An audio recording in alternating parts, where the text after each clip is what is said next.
नमस्कार दोस्तों, कैसे हो आप लोग। उम्मीद करता हूँ कि आप सब ठीक होंगे। दोस्तों, आज मैं ये जो वीडियो बना रहा हूँ बहुत दिनों के बाद, ये मैं इसलिए बना रहा हूँ क्योंकि मैं बीमार हो गया था, अस्पताल में एडमिट हो गया था दोस्तों। इस वजह से मैं वीडियो नहीं बना पाया। उसके लिए सॉरी दोस्तों। खैर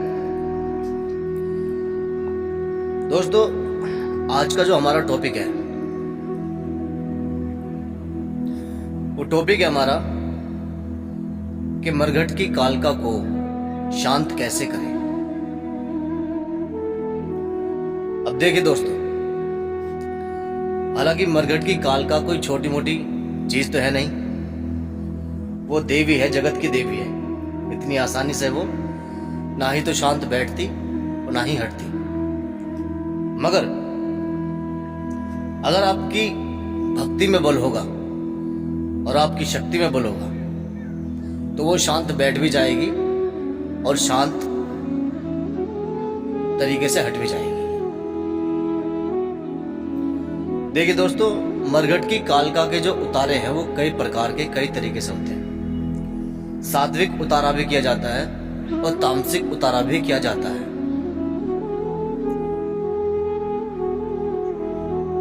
भक्तों की अपनी अपनी राय, अपनी अपनी मत है।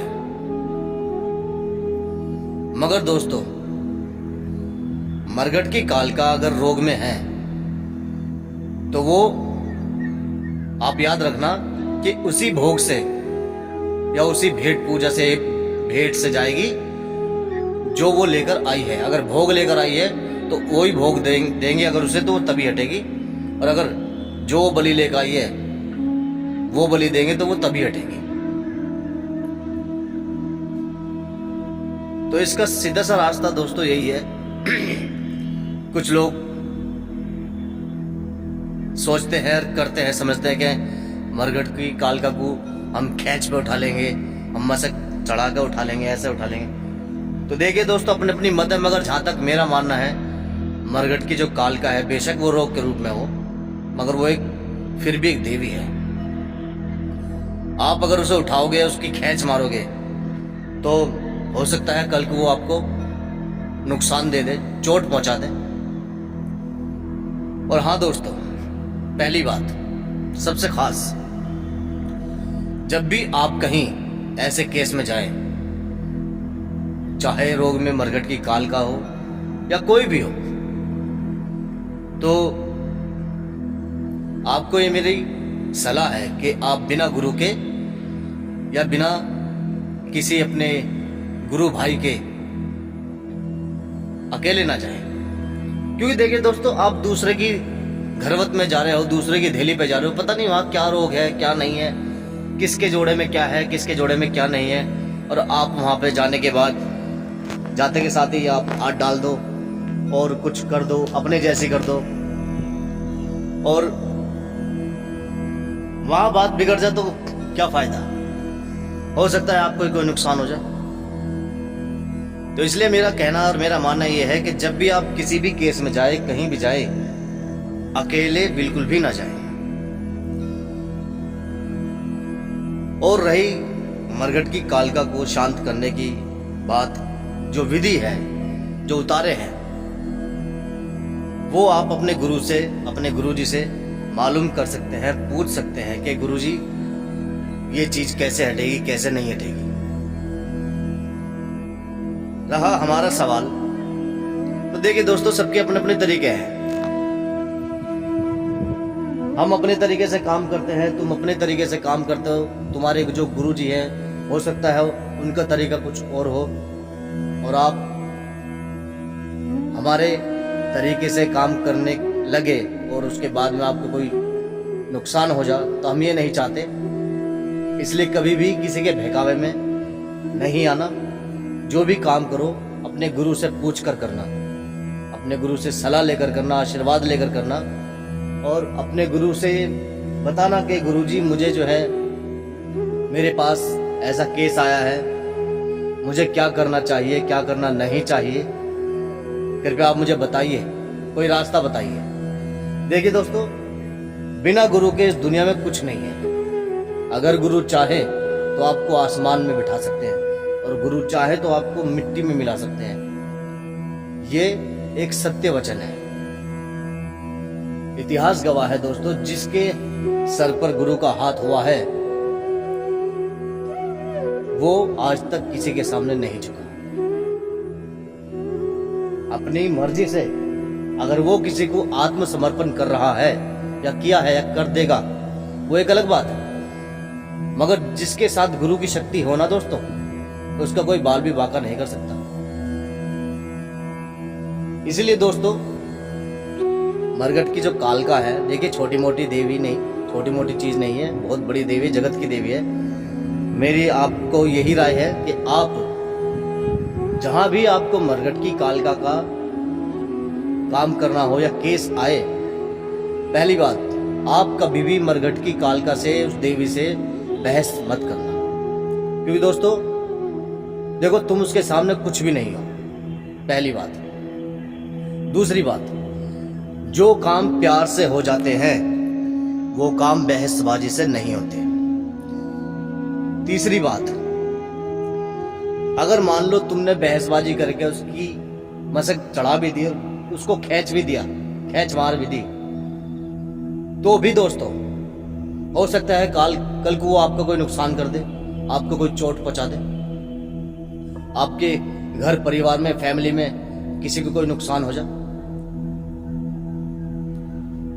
तो देखिए दोस्तों, बहसबाजी करनी तो रोक से बेकार है।